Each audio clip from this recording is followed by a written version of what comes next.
Hi, welcome back. Well, we got another Selecto Speed tractor here. This is a 59 871. This has the earlier Selecto Speed in it, and hasn't been running a few years from the lady we picked it up from, but we just threw a battery in it, cleaned the points up, and threw some gas in it, and she fired right up. And I did move it around a little bit too. And gonna have to change the oil out there, because there's what it looks like. And it's pretty gray looking, dirty looking.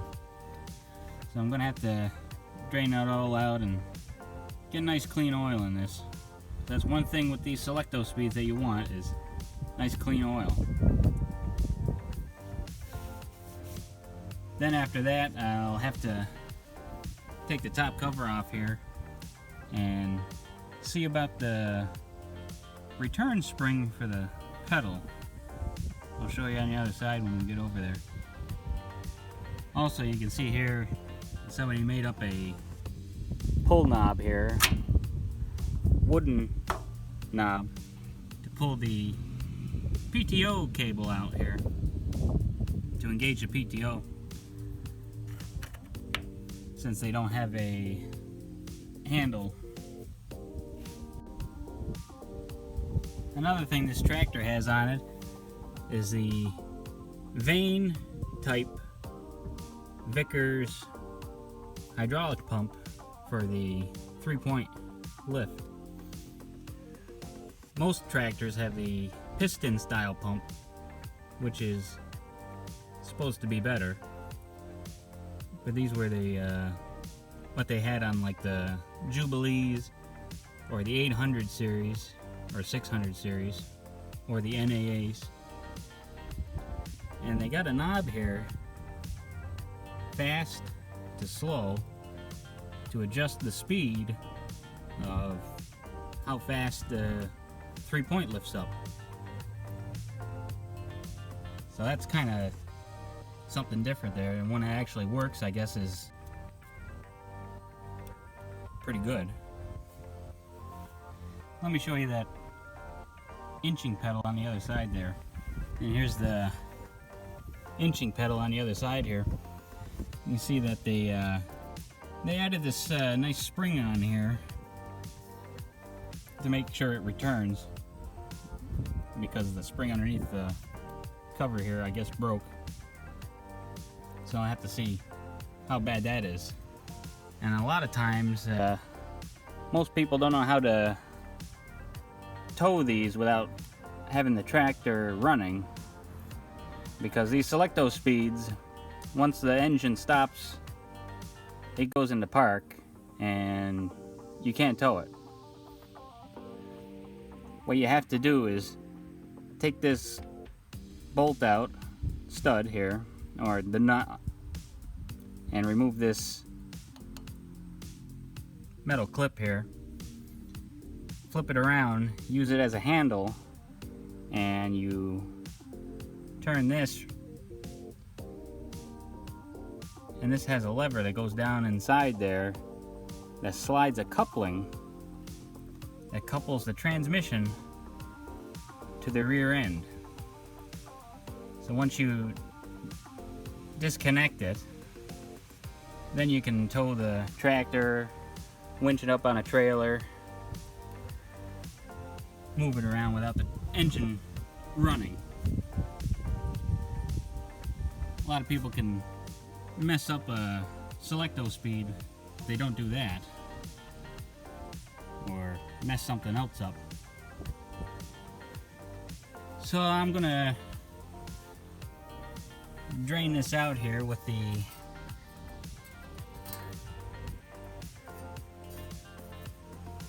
suction screen here. Make sure that screen is all clean too, and refill it with some J20A hydraulic oil. I usually get it at Tractor Supply in the 5-gallon buckets. And make sure this oil is nice and clean. Let's drain it out. And I'm draining this out now. I have the little clip that holds it on, holds it in, off. And draining it out. Yep, that's definitely pretty great looking oil. Not good.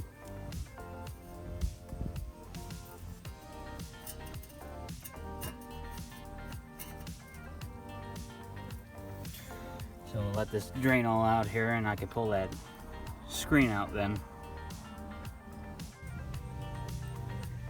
And got the screen out here now. Yeah, she's got a little bit of dirt on her here. Good thing we pulled it out. Get it all cleaned up then. I got the top cover off here now. And yep, there's a broken spring right here. We can get it out of here, yeah. Yeah, one whole end of it's broken off. I don't know if regular spring from like Home Depot or Tractor Supply would fit in there and work. And that one back there almost looks like it. And it's a little bit narrower than this one.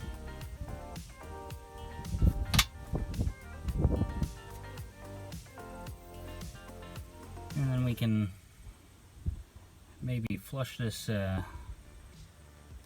filter out here. See, it is a little loose here.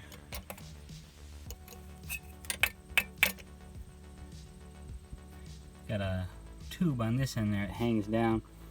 I think this is a return filter. I think it comes out of here and back into the case. And it gets sucked up by the screen, intake screen. This doesn't look too bad up here for any rust or anything. There was a little condensation up here, not too bad. No, I don't think that's supposed to be bent that far for the pedal.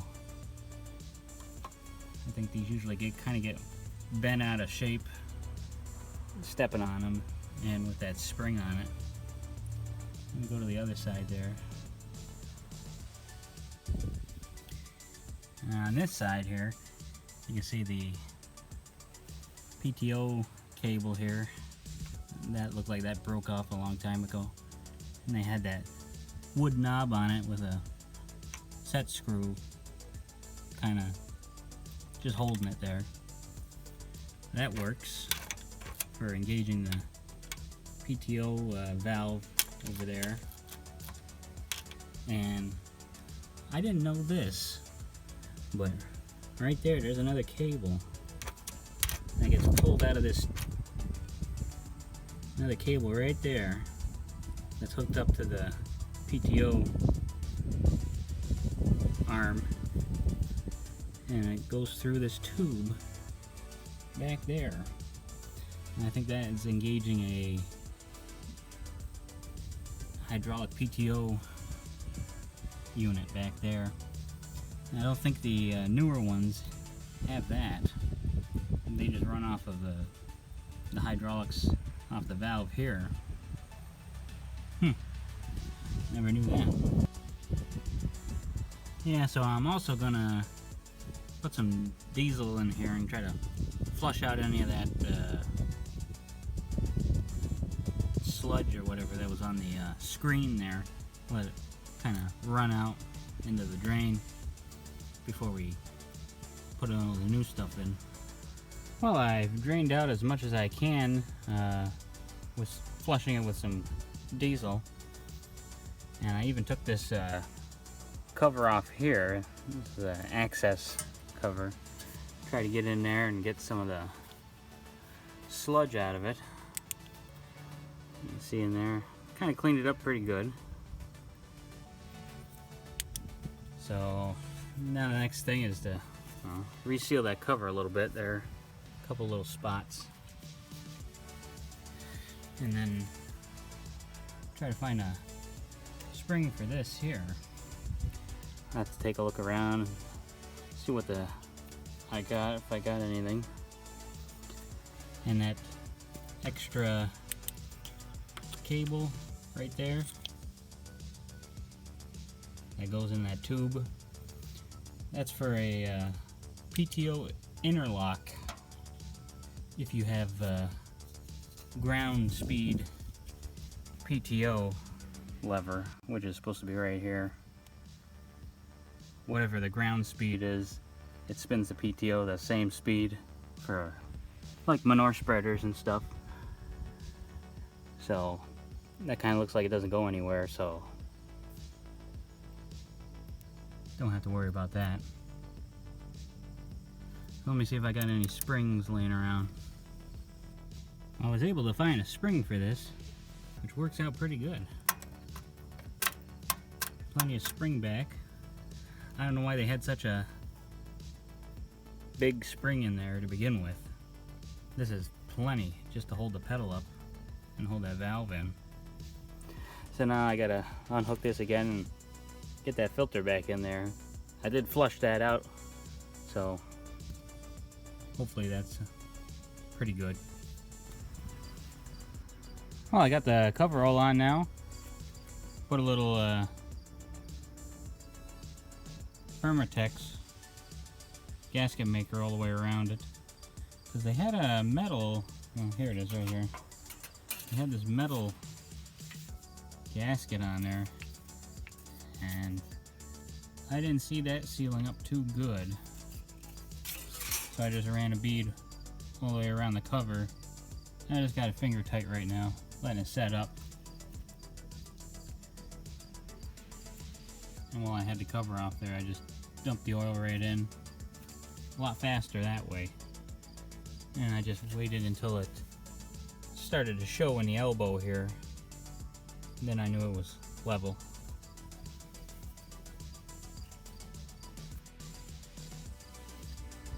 And you want to make sure that this is sticking out far enough when you put it back on, or else you won't be in the right gears or have enough travel.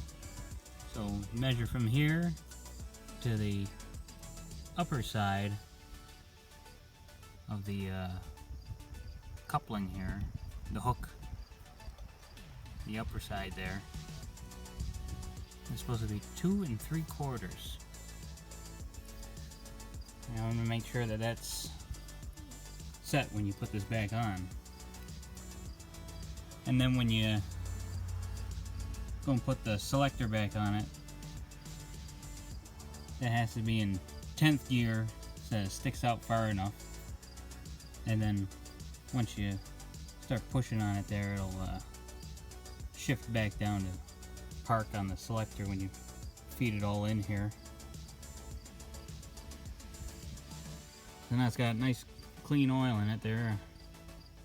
I'll throw the shifter back on a little later and take it out for a little spin. Yeah, this is the next day. I just took it out for a drive there. It's all shifting about the same. One thing there is that going from 5th back down to 4th, it seems to increase on speed and then suddenly slow down. So that could be a band not adjusted right, or it could be one of those valves being a little sticky in the transmission there. Doesn't run too bad. Could use a carburetor clean maybe. Still could use a carburetor clean. Haven't cleaned it yet. But yeah, like I was saying there, the going from 5th back down to 4th seems to increase on speed and then suddenly decrease. Kind of like gives you a little jolt. Slow right down then. Yeah, I wanted to make sure that this was dry before tightening it all down. Make sure it was sealed up good. Then I noticed I had to adjust the shifter here because there wasn't enough cable sticking out of the line here, out of the shifter. So I had to loosen out the big nut underneath here, kind of pull it out, leave it loose, and then hook it up and let the bottom half of the cable push itself up in there while it was in park.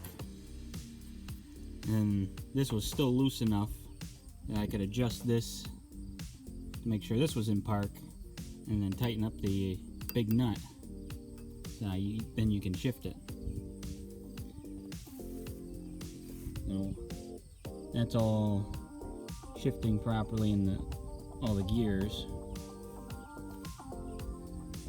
Another thing I noticed is the 3-point must have a problem underneath the cover there, because when I lift up on the 3-point arms by hand and set them back down, sometimes they sink all the way down. Then I have to move the lever back down and back up to get it to lift up. So there's something wrong underneath this cover here. And then this doesn't feel like it's even doing anything in there. Looks like somebody was in there before. There's some goop around it. So I'll have to take that top cover off again there and see what they did in there. And then I'm going to have to make sure the bands are adjusted. One on this side, and then one here, and then one down here, right there. You do 2 of the bands while it's in park with the engine running at about 800 RPM. And then the 3rd band you have to do in 5th gear. So that means you got to disconnect that traction coupling, let it sit here in 5th gear, and adjust it. So that'll be in another video. I'll adjust that and show how to adjust it. But it does move around, and it was definitely better to have that nice clean oil in it instead of all that old gray oil. Probably some water in it too. Oh, and another thing I wanted to show is that wooden knob they had here. They didn't have anything keeping the water from getting in there. So what I did was I took a spark plug boot where it goes into the distributor, zip tied it nice and tight around the cable, and that gives a nice cover over top of it, and I can still pull it out to engage the PTO. Could be a little shorter maybe to disengage it maybe, but I'm just trying to keep the water out of it getting in there. And another thing I wanted to mention was that this almost seems like this is a older engine, like out of an 850 or an 860, because I noticed the you have the older pump on it, the Select Hytrol pump, and I noticed the casting numbers here are EAF on the right side of the block here. Now I read online that the EAE, which is like the 600 the 134 engine. And then the EAF, which was the 172 engine, were for the 600 and the 800 series. A little bit different than the 801 block, different casting number. And I noticed on here it has the curve to the intake manifold, and a different carburetor with the fuel jet adjustment up here instead of down in the bottom down here. Like this is for the earlier 800 series. The 801 series is just a round, straight intake here. Doesn't have the curves to it, or curves to it here. So that's a little different. And also the air breather has the clips on it instead of the screw handle, or the screw knob that holds the breather base on.